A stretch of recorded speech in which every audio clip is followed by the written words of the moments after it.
ಹೀಗೆ ಚನ್ನಪಟ್ಟಣ ಹೇಗಿರುತ್ತೆ ಮುಂದೆ? ಇವತ್ತು ಮೊದಲನೇದಾಗಿ ಚನ್ನಪಟ್ಟಣ ನಗರವನ್ನು ಸ್ವಚ್ಛಗೊಳಿಸುವ ಉದ್ದೇಶದಿಂದ ನಗರಸಭೆಯ ಎಲ್ಲ ಗೌರವಾನ್ವಿತ ಸದಸ್ಯರುಗಳನ್ನು ಸಭೆ ಕರೀಲಿಕ್ಕೆ ಕಮಿಷನರ್ಗೆ ಹೇಳಿದ್ದೀನಿ. ಈಗ ಸಭೆ ಕರೀತಾ ಇದ್ದೀವಿ. ಮೊದಲು ಚನ್ನಪಟ್ಟಣ ನಗರ ಭಾಳ ದುಸ್ಥಿತಿಲಿದೆ. ಮೊದಲು ಬಸ್ ಸ್ಟ್ಯಾಂಡು ಪ್ರಾರಂಭ ಮಾಡಬೇಕು. ಅದರ ಸಮಸ್ಯೆಗಳ ಬಗ್ಗೆ ಮೊದಲು ಚರ್ಚೆ ಆಗಬೇಕು.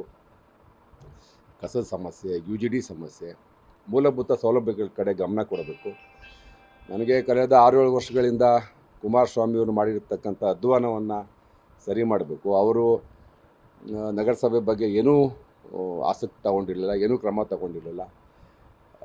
ಪ್ರಾಥಮಿಕವಾಗಿ ಇವತ್ತು ಪ್ರಾರಂಭ ಮಾಡ್ತಾಯಿದ್ದೀನಿ. ಇವತ್ತು ಸಭೆ ಮಾಡ್ತೀನಿ. ಶುಕ್ರವಾರ ಚನ್ನಪಟ್ಟಣ ತಾಲೂಕು ಪಂಚಾಯತಿನಲ್ಲಿ ಸಭೆ ಮಾಡ್ತೀವಿ. ನಿರಂತರವಾಗಿ ತಾಲೂಕಿನ ಅಭಿವೃದ್ಧಿಗೆ ಏನೇನು ಕೆಲಸ ಕಾರ್ಯಗಳು ಮಾಡಬೇಕು ಪ್ರಾರಂಭ ಮಾಡ್ತೀವಿ. JDSನ ಶಾಸಕರು ಎಷ್ಟು ಜನ ನಿಮ್ಮ ಸಂಪರ್ಕದಲ್ಲಿದ್ದಾರೆ ಸರ್? ನಾನು ಸಾಂದರ್ಭಿಕವಾಗಿ ಹೇಳಿದ್ದೀನಿ. ಇವತ್ತು ದೇವೇಗೌಡರ ನಾಯಕತ್ವ, ದೇವೇಗೌಡರೇ ಹುಟ್ಟಾಕದಂಥ ಪಕ್ಷ ಅದು.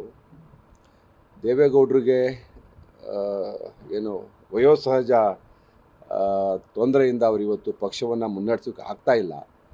ಅದಕ್ಕೆ ಪರ್ಯಾಯವಾದಂಥ ನಾಯಕತ್ವ ಅವ್ರ ಕುಟುಂಬದಲ್ಲಿ ಇಲ್ಲ. ಅದೊಂದು ಕುಟುಂಬದ ಪಕ್ಷ. ಕುಮಾರಸ್ವಾಮಿಯವರು ಸೋತಿದ್ದಾರೆ.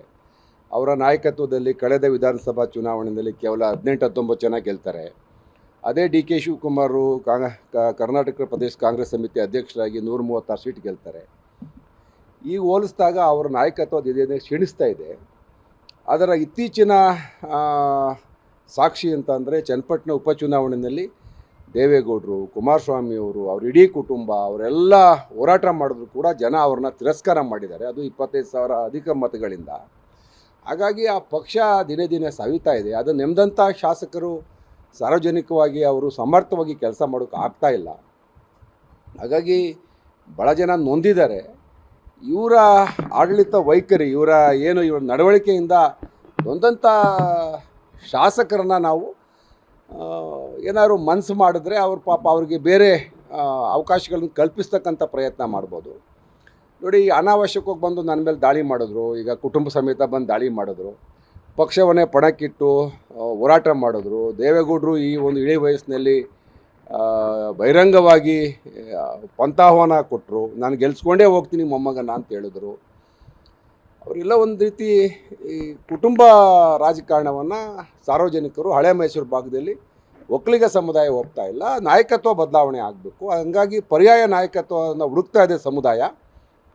ನೋಡೋಣ ಮುಂದೆ ಯಾರಿಗೆ ಅವಕಾಶ ಸಿಗುತ್ತೋ ಅಂತ ಹೇಳ್ತಿದ್ದೆ. ನೋಡೋಣ ರೀ, ಅವಕಾಶ ಮುಂದಿನ ದಿನಗಳಲ್ಲಿ ಗೊತ್ತಾಗುತ್ತೆ. ಸಿಕ್ಕಿದೆ ಇಲ್ವಂತ ನೀವು ಹೇಳಬೇಕು.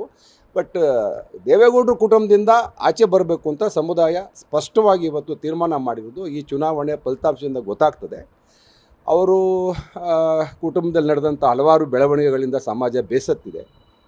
ಹಾಗಾಗಿ ಆ ಹಿನ್ನೆಲೆಯಲ್ಲಿ ಆ ಶಾಸಕರಿಗೆ ನೋವಾಗಿದೆ ಅನ್ನೋ ಹಿನ್ನೆಲೆಯಲ್ಲಿ ನಾನು ಹೇಳಿದೆ ಅಷ್ಟೇ.